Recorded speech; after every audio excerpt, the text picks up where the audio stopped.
Bonjour, Thomas Ménadier, délégué syndical CGT à Thales Alenia Space et je suis ingénieur système dans le spatial. Aujourd'hui, nous allons parler de la lutte pour les emplois dans le secteur du satellite.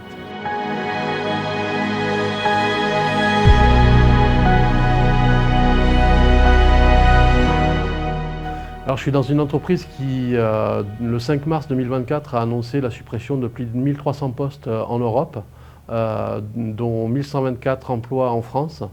Alors ce plan est néfaste à plusieurs niveaux. Il est néfaste d'un point de vue économique et industriel, puisqu'il fragilise l'entreprise, il fait perdre des compétences, alors qu'on est dans un domaine qui est hautement stratégique, tant sur le plan civil, pour essayer d'analyser tous les effets du dérèglement climatique, que dans le domaine militaire, puisque nous faisons aussi typiquement des satellites d'observation. Ces satellites d'observation qui ont permis à la France, lors de la deuxième guerre d'Irak, de ne pas s'impliquer dans ce conflit qui n'était pas le nôtre. Nos systèmes satellitaires d'observation ont permis de démontrer et de prendre conscience qu'il n'y avait pas d'armes de destruction massive en Irak.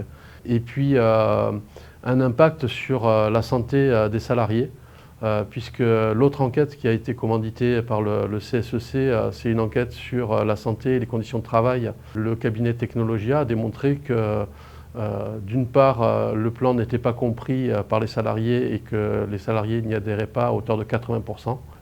Et puis, en plus, il avait tous les messages négatifs qui ont été envoyés aux salariés pour leur faire croire que le segment du spatial était en crise, que l'entreprise était en difficulté, a généré énormément de stress dans un contexte de surcharge de travail et avec des salariés qui sont sur une activité vocationnelle, comme le dit l'expert, et donc qui ont tendance à se mettre dans le rouge pour atteindre les objectifs de l'entreprise.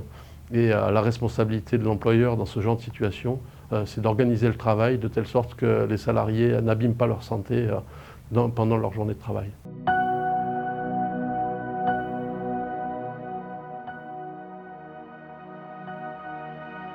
En fait, historiquement, ce qui se passe dans le spatial, c'est que ce n'est pas un secteur qui a vocation à faire énormément de bénéfices.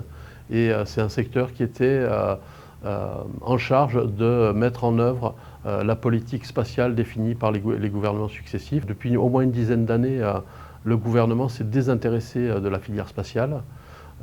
Et du coup a laissé les directions des entreprises faire les choix stratégiques pour la France finalement.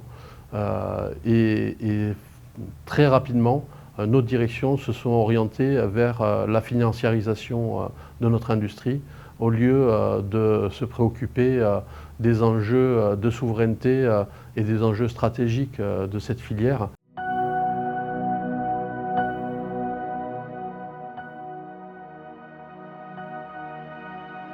Si on parle des résultats financiers de Thales, vous les avez publiés, vous avez vu oui, le niveau des résultats records ces dernières semaines ont été annoncés, astronomique pour rester dans le domaine du spatial, avec nos superbes augmentations à zéro, le vide intersidéral. C'est quelque chose, moi ça fait bientôt 40 ans que je travaille, je n'ai jamais connu ça. C'est la première année où je vais gagner moins que l'année précédente. Et vous dites qu'il y a zéro augmentation, 0%, ce qui revient à perdre du pouvoir d'achat. Eh bien tout à fait, 0% d'augmentation individuelle, 0% d'augmentation générale. Comment la direction se justifie de cette absence totale d'augmentation malgré les bons résultats financiers? Et bien voilà, les bons résultats financiers sont remontés au niveau groupe et sont distribués aux actionnaires. Et nous qui avons une petite période un peu plus creuse, nous devons assumer nous-mêmes notre creux et de ce fait nous sommes punis. Ah donc comme si on des vous dit ça marche très bien au global. La nouvelle que la direction a refusé de faire toute augmentation de salaire pour cette année-là, ce qui a fini d'énerver nos collègues. Et là, nous sommes partis sur des mobilisations de janvier jusqu'à début mai, avec une journée d'action au moins par semaine. Et le plus souvent possible à l'extérieur de l'entreprise, autour de l'entreprise. On a appris à organiser des défilés autour de l'entreprise. On a fait venir de la presse. Des élus étaient là presque toutes les semaines en soutien. Donc tout ça, ça a été un long chemin. Mais qui aujourd'hui rencontre une première victoire, puisque début juin, notre PDG a annoncé le gel du plan de suppression de postes. Ce gel n'est pas suffisant, il faut absolument que nous obtenions l'arrêt total du plan de suppression de postes. et un plan d'embauche, puisque d'après les derniers chiffres fournis par la direction, il nous manque 500 personnes pour mener les activités en été, et il nous manquera 1000 personnes à la fin de l'année, soit plus de salariés que ce qu'ils en ont fait partir dans ce plan.